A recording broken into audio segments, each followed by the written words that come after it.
bienvenue dans Maurienne Zap. Allez, c'est parti. Au programme de cette nouvelle émission, Germain. Eh bien Cindy, pour commencer, un reportage sur la 35e édition du marathon de Bessan en Haute-Maurienne.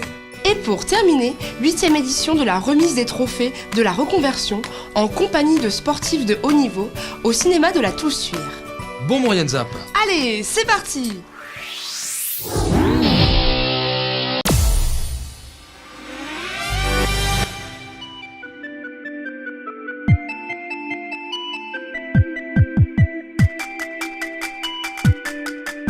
Les samedis et dimanches 9 et 10 janvier avait lieu la nouvelle édition du Marathon international de Bessan en Haute-Maurienne.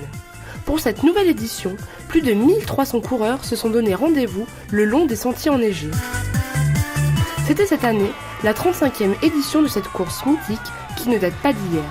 Retour quelques années en arrière avec Monsieur le maire. C'est une belle histoire qui a commencé en 1980 avec le premier marathon et qui depuis continue et ne cesse de se développer.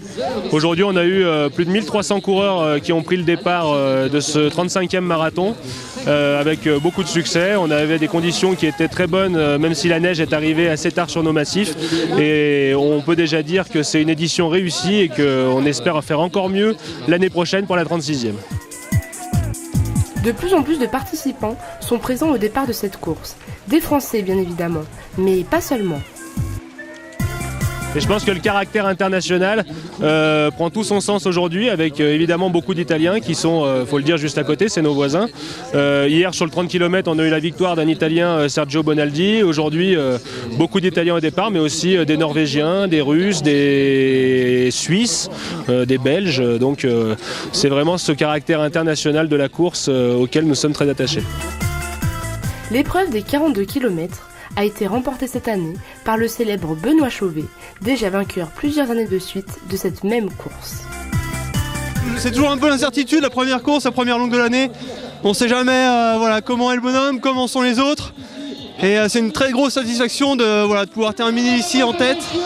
Il est bien là, Monsieur Benoît Chauvet, la 4e victoire à Bessan, 2011, 2012, 2014, 2016, Benoît Chauvet.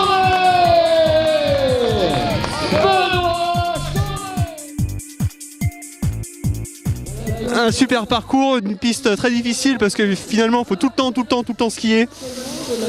Et je suis content de voir que je suis en forme et j'espère que ça va annoncer de jolies victoires encore à venir. C'était une neige qui n'était pas très glissante, donc il s'est mis à neiger pendant la nuit. Une neige assez fine, assez froide, donc c'est vrai que c'est pas évident, il faut tout le temps skier. Après, moi je pars sur le circuit international, donc j'espère pouvoir continuer à être aussi en forme, voire encore mieux, qui sait. Du côté des dames, c'est Aurélie Dabudic qui s'impose sur la première marche du podium de l'épreuve des 42 km. La course, en fait, c'est parti très très vite. Le but, c'était de rester le plus longtemps possible avec le groupe de tête. Et puis après, on s'est retrouvé un petit groupe au milieu du premier tour. Et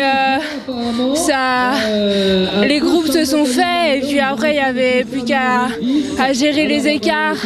C'est difficile de revenir après une fois que les groupes sont faits. Et du coup, c'est bien tombé. Je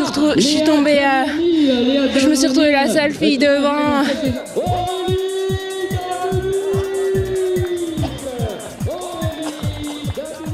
La course s'est terminée autour d'une bonne boisson chaude afin de visiter les stands présents le jour de la manifestation et d'admirer les gagnants lors de la remise des prix.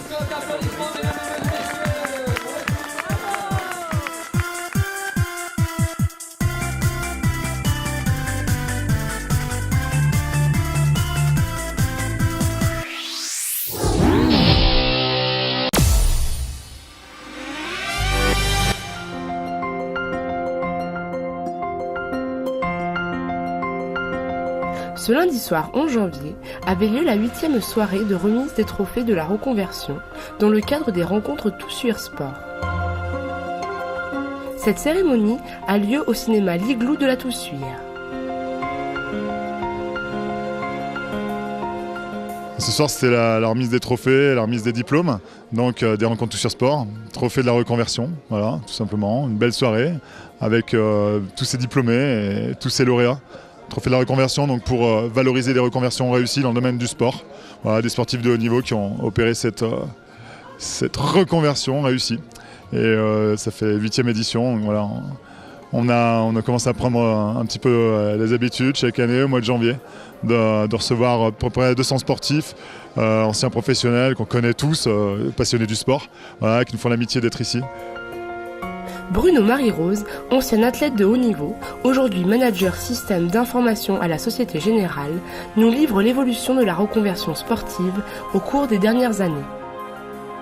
Quand j'ai commencé, ça fait plus de 25 ans, je pense que au niveau des mentalités, les gens avaient encore du mal à comprendre qu'un sportif de haut niveau sur le terrain pouvait vraiment apporter des choses plus tard dans sa carrière au niveau des entreprises.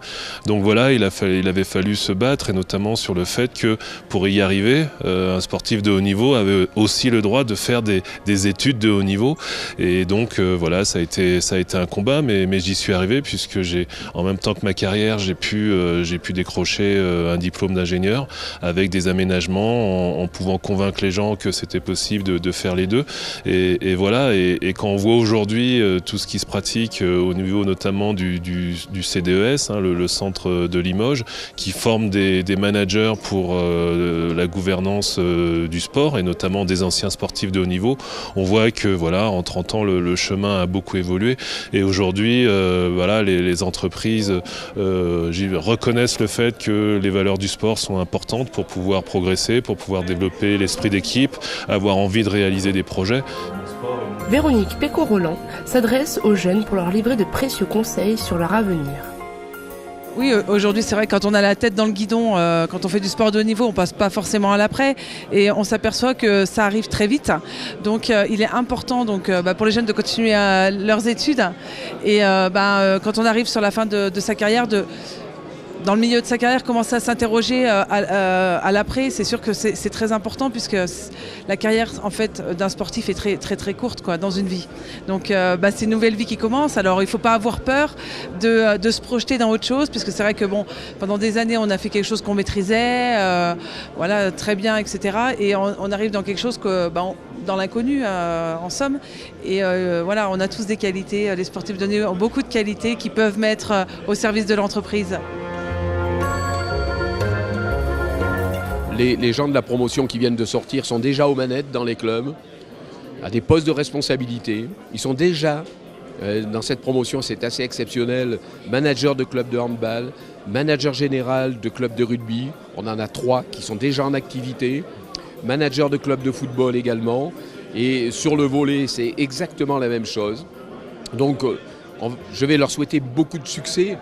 On va dire, au-delà des succès sportifs, une vie équilibrée, respectueuse des valeurs qu'ils partagent et qu'on partage tous ensemble, bien évidemment.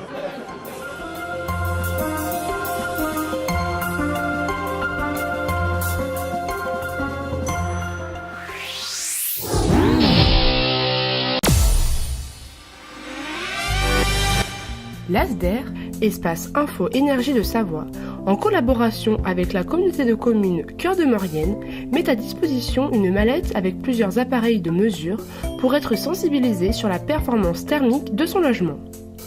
Cet équipement est disponible pendant le mois de janvier.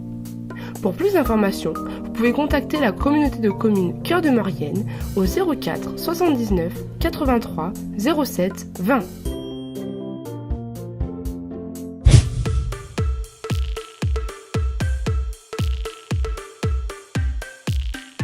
Les 23 et 24 janvier, la Fédération française de ski et la Fédération internationale de ski organisent la Coupe d'Europe de ski de boss à Albier. Pour plus d'informations, contactez le 04 79 59 30 48. Voilà, Maurienne Zap, c'est terminé. N'hésitez pas à faire vos remarques et à nous suivre sur les réseaux sociaux. À la semaine prochaine!